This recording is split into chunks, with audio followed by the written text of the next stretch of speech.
Hello everyone. Today we are going to discuss about the vacancies in the president office. Okay? So आज मैंने directly शुरू कर दिया. ठीक है? क्यों?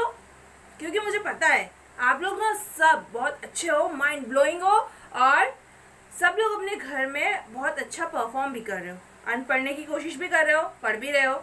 तो ठीक है, तो इसीलिए मैं ये उम्मीद करती हूँ कि आप लोग सब लोग घर में अपने सुस्त हैं एवं स्वस्थ हैं. ओके, तो देखो यहाँ पे today we are going to discuss the vacancy in the president office. तो हम इससे पहले हम पढ़ चुके हैं कि टर्म क्या है प्रेसिडेंट का, इम्पीचमेंट प्रोसेस क्या होता है, ये सब के बारे में हम लोगों ने ऑलरेडी डिस्कस कर लिया है. तो आज हम किस टॉपिक पे डिस्कस करेंगे? Today we are going to discuss about the vacancy in the president office.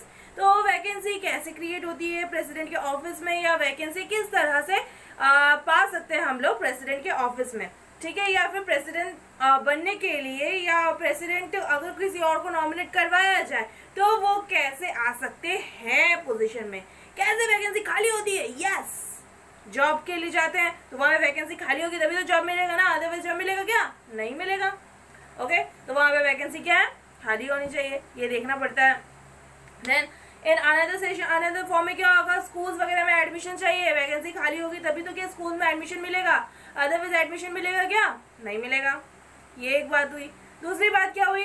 दूसरी बात हुई किसी इंस्टीट्यूशन में जा रहे हो, किसी इंस्टीट्यूशन में आपने अगर फॉर्म फिलअप किया हुआ है, फॉर्म फिलअप किया, वहाँ पे वैकेंसी है तभी तो आपका सीट फिल होगा, आपका एडमिशन होने वाला है वहाँ पे, अदरवाइज क्या होगा? नहीं होगा.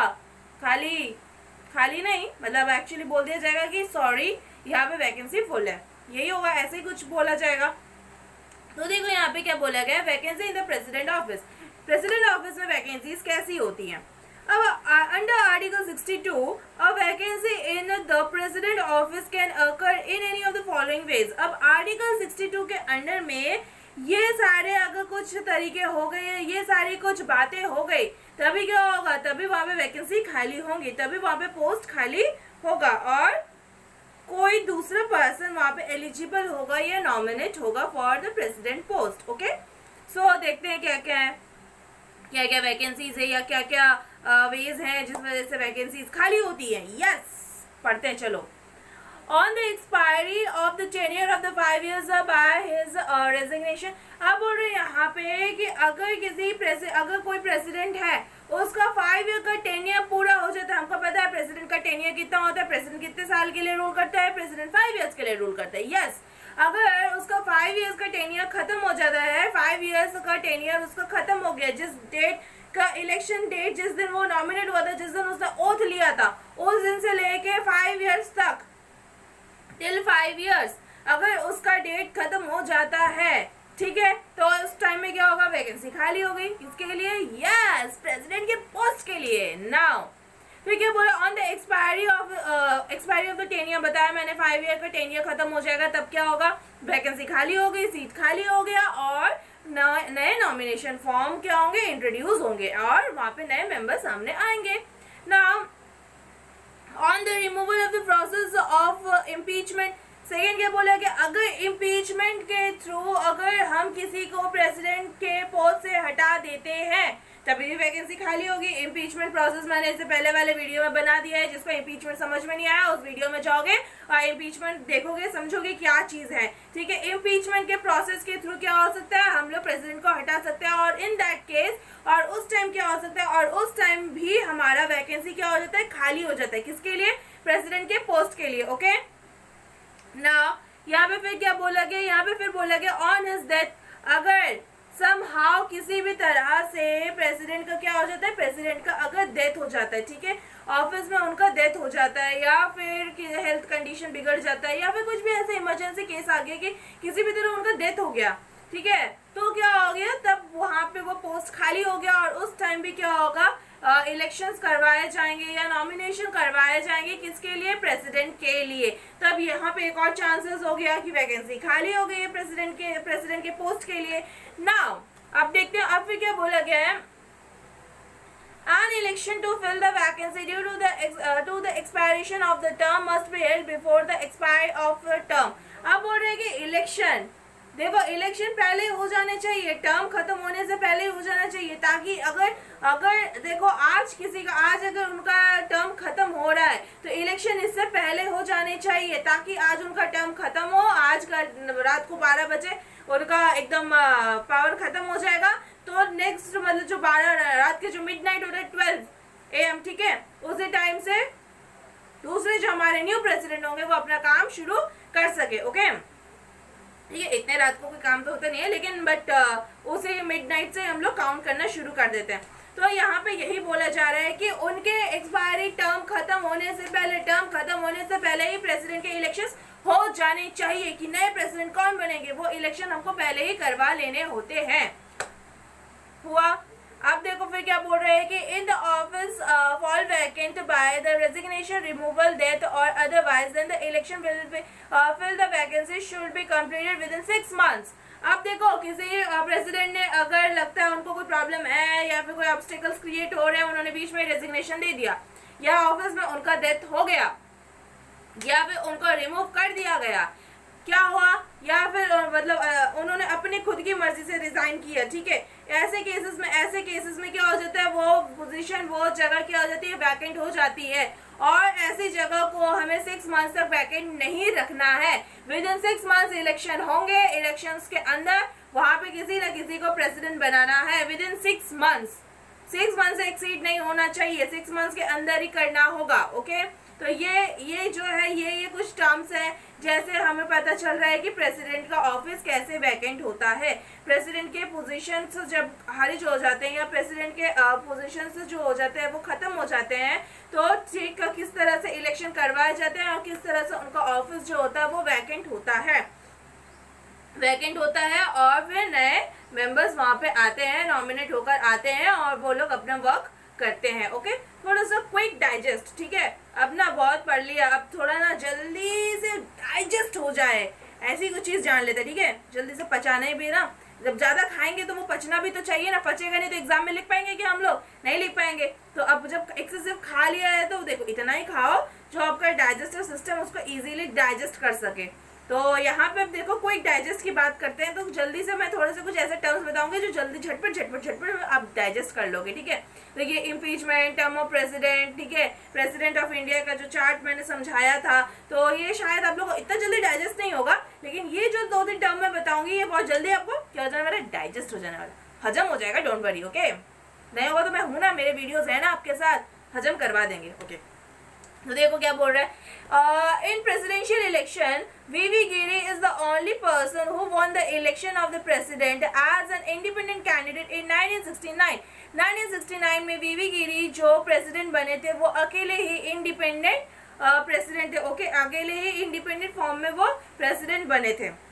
इंडिपेंडेंट का मतलब आप लोग अच्छे से जानते हो कि आप बहुत तो बोलते रहते हो कि we are celebrating independence day. अगर इंडिपेंडेंस डे का मीनिंग आपको नहीं पता है तो फिर अब इसके आगे मैं आपको क्या बोलूं।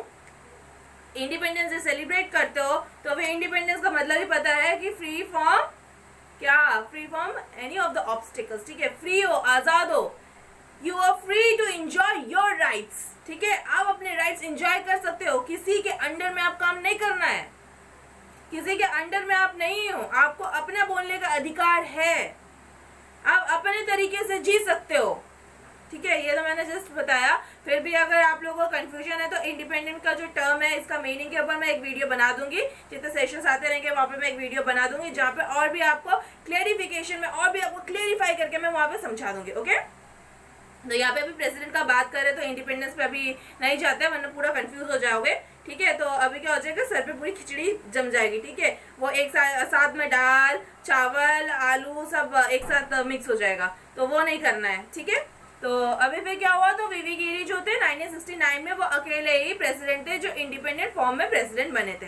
Now in July 1977 Neelam Sanjiva Reddy was elected unopposed as one else of the nomination of the post of the president। अब देखो कितना अच्छा लग, देखो एन संजीवा रेड्डी जी जब प्रेसिडेंट के लिए उन्होंने नॉमिनेशन फॉर्म भरा था, वो एट दैट टाइम उस जुलाई में 1977 में किसी और ने नॉमिनेशन फॉर्म भरा ही नहीं प्रेसिडेंट के लिए, सिर्फ वो अकेले कैंडिडेट थे, वो अकेले बंदे थे जिन्होंने प्रेसिडेंट का फॉर्म भरा था, ठीक है, नीलम संजीवा रेड्डी जी। इन्होंने क्या किया, इन्होंने अकेले नॉमिनेशन का फॉर्म भरा, प्रेसिडेंट का फॉर्म भरा और 1977 में ये प्रेसिडेंट बने भी। और उस टाइम, उस टेन्योर में, उस ईयर में किसी और ने प्रेसिडेंट का फॉर्म नहीं भरा था। ओके, तो ये देखो दो बात बता दी जो इजीली डाइजेस्ट हो गया। पहला क्या बताया, वीवी गिरी जो इंडिपेंडेंट वे में पहले इंडिपेंडेंट पर्सन थे जो प्रेसिडेंट बने, पहला बताया। दूसरा पॉइंट क्या बताया मैंने, एन संजीवा रेड्डी, नीलम संजीवा रेड्डी। नीलम संजीवा रेड्डी के टाइम में क्या हुआ था, किसी और ने प्रेसिडेंट का फॉर्म नहीं भरा था,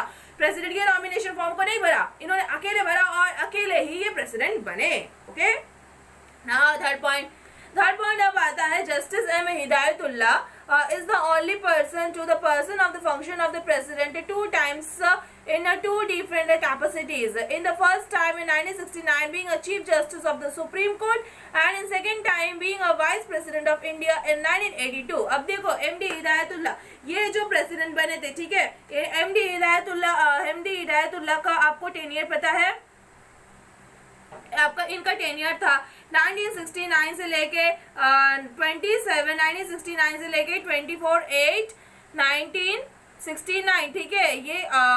ये उस टाइम में बने थे हमारे प्रेसिडेंट, आज बोल सकते हैं कि एक्टिंग प्रेसिडेंट थे ये, ठीक है, एक्टिंग प्रेसिडेंट थे। ज्यादा दिन तक इन्होंने प्रेसिडेंट का काम किया नहीं था क्योंकि साथ ही साथ ये दो ऑफिस और होल्ड कर रहे थे, कौन सा, एक तो ये चीफ जस्टिस ऑफ इंडिया भी थे और ये क्या थे, वाइस प्रेसिडेंट ऑफ इंडिया भी थे। तो अब देखो ये दोनों जगह होल्ड कर रहे हैं, तो उनके ऊपर कितना प्रेशर था, बट स्टिल उन्होंने एक्टिंग फॉर्म में रिस्पॉन्सिबिलिटी निभाई, वो प्रेसिडेंटशिप के पोस्ट के लिए आए।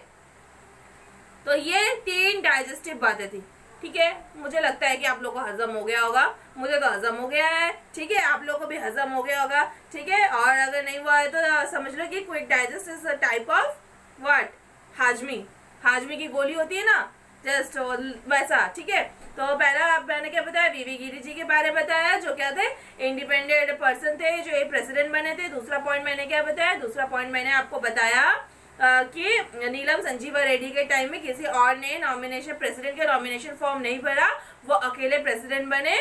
और एमडी हिदायतुल्लाह के बारे में मैंने क्या बताया, एमडी हिदायतुल्लाह जब प्रेसिडेंट बने ये एक्टिंग प्रेसिडेंट बने थे, ठीक है, क्योंकि इनके साथ इनके कंधे में, ठीक है, प्रेसिडेंट ये पूरा सर हो गया और इनके कंधे में और भी 2 रिस्पॉन्सिबिलिटी थी। उस टाइम में ये 1969 में वो चीफ जस्टिस ऑफ इंडिया का भी ड्यूटी निभा रहे थे और 1982 में वो वाइस प्रेसिडेंट ऑफ इंडिया भी रह चुके थे। अब देखो कितनी रिस्पॉन्सिबिलिटीज वो निभा रहे थे, ठीक है। तो ये था कोई डाइजेस्टिव पॉइंट्स। अब इसके बाद हम लोग नेक्स्ट वीडियो में और नेक्स्ट सेशन में हम लोग powers and function of the president के बारे में जानेंगे, ठीक है, कि प्रेसिडेंट के पास में कैसे पावर्स होते हैं और उनके फंक्शंस कैसे हैं, ठीक है। इसके बारे में हम लोग नेक्स्ट वीडियो में डिस्कस करते हैं। तब तक के लिए all of you stay at home, stay safe. मिलते हैं नेक्स्ट वीडियो में नेक्स्ट टॉपिक के साथ और in next session. Okay, bye bye and thank you.